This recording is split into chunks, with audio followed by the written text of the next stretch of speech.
Bonjour et bienvenue à votre émission Langue fourchue. Créé le 1er mars 2010 pour apporter le changement au Burkina Faso, c'est en son propre sein que de grands et bouleversants changements s'opèrent en une décennie de vie.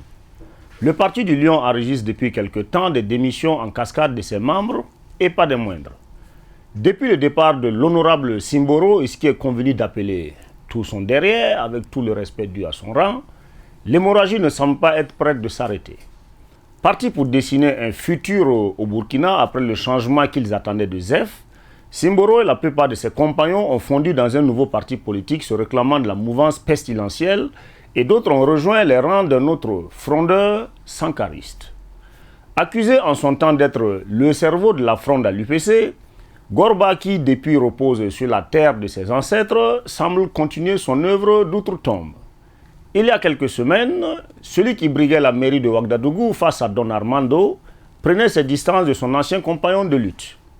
Nathanaël Ouedraogo, pour des raisons qui lui sont propres comme dans ce genre de circonstances, déposait sa lettre de démission de toutes les instances du Parti du Lion.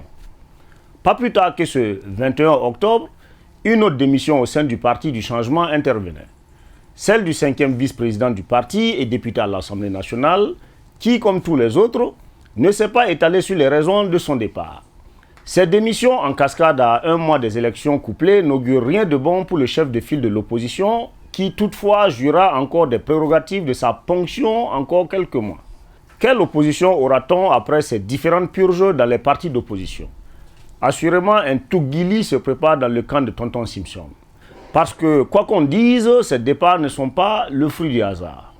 Le point de nez que le député Justin Comparé vient de faire à ZEF risque fort de l'endiabler, lui qui ne pèse pas très lourd du reste dans sa propre région, et lui fera perdre le soutien de certains coutumiers que le point Nava rabattait à l'UPC. En attendant le douloureux réveil du Lion et d'Ante du Zunwego, il se susurre que d'autres démissions se profilent à l'horizon. Que restera-t-il donc de ce parti qui avait une belle implantation au niveau national?